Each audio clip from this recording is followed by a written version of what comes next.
कभी हम कहते हैं कि यार वो तो इतिहास था।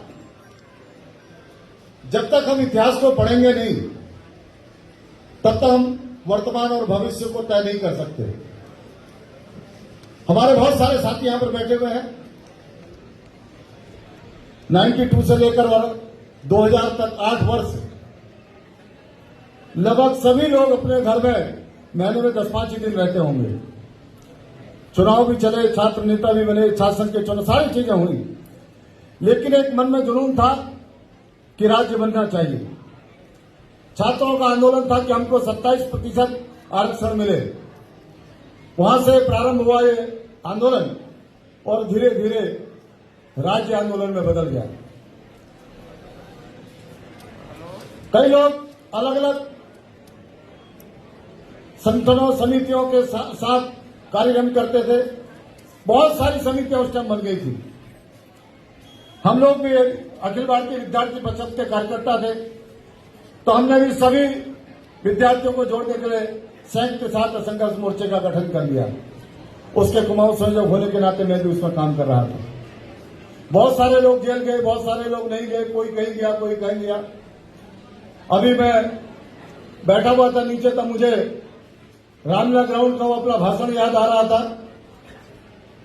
ये भाषण जो होता है इनको बड़ा असर पड़ता है, कभी कभी पॉजिटिव और कभी कभी नेगेटिव। हमने वहां भाषण दिया रामलीला ग्राउंड में कि सावधान हो जाओ वरना हम बम मार देंगे। बबली भाई याद है? और बम किस पर पड़ा? मोहन फाटक पर। ये वहां जब पर्चा उड़ाने गए, पर्चा इन्होंने डाले, तो तिहाड़ जेल में केवल एक ही बात इनसे पूछी जाती थी पिटाई करके, वो बम कहां बन रहे हैं, वो बम की फैक्ट्री कहां है। अभी बल्लू भाई यहां से चले गए, राणा जी मिले थे रास्ते में। उन्होंने गठन कर दिया भूमिगत संगठन का।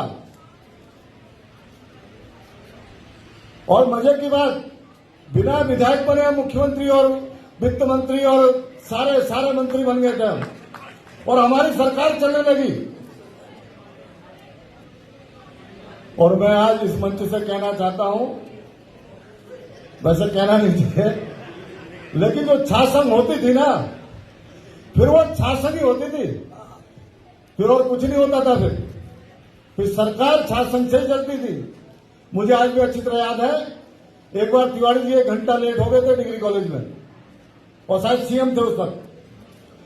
हमने कहा 1 घंटा लेट हो गया, आप कॉलेज में नहीं आ पाएंगे। विजेता यहां पर बैठे हुए हैं, शायद उसके साक्षी भी रहे होंगे। वो नहीं आए। फिर पीडब्ल्यूडी गेस्ट हाउस गए, फिर वहां से छात्र वालों को बुलाया गया। अरे बेटा थोड़ा लेट हो गया था, ये हो गया था, वो हो गया था। फिर छात्र संघ पदाधिकारियों ने अनुमति दी, ठीक है सीएम साहब अब आप आ सकते हैं। गलत तो नहीं कह रहा हूं? तो ये ताकत थी। और देश में कितने भी आंदोलन रहे होंगे उनका कौन मुझे नहीं पता, लेकिन उत्तराखंड राज्य आंदोलन केवल 2 कारणों से सफल रहा। एक छात्रों के कारण और इस प्रदेश की मात्र शक्ति के कारण। ये 2 ऐसी शक्तियां थी जो उस आंदोलन में, मुझे आज भी अच्छी तरह याद है कि माताएं बहनें उन दिनों 8 साढ़े 8 बजे शाम तक का खाना बना लेती थी और अपने पति से कहती थी बन गया है खाना, दोपहर भी खा लेना, सुबह भी शाम भी। और हम जा रहे कहा आंदोलन में। और मुझे अच्छी तरह याद है जितनी बार जेल गए, थाने में जब हमें बिठाया गया, वो कोई छात्र नेता रहा हो, मैं रहा हूं, दूसरा रहा हो, उसने किसी न किसी महिला को फोन किया कि हमको पकड़ लिया गया है। और आधे घंटे के अंदर 250-300 महिलाएं, थानेदारों को कहना पड़ता था देवियां आ गई, अब इनको छोड़ दो। तुरंत अपने पुलिस वाले से कहते थे अब बहस मत करना, इनको फटाफट छोड़ो, फटाफट छोड़ो, फटाफट छोड़ो। वो दिन थे। मैं आप सब लोगों से इतना कहना चाहता हूं कि उत्तराखंड आंदोलन पर बहुत सारी किताबें लिखी गई हैं, उन किताबों को जरूर पढ़िएगा।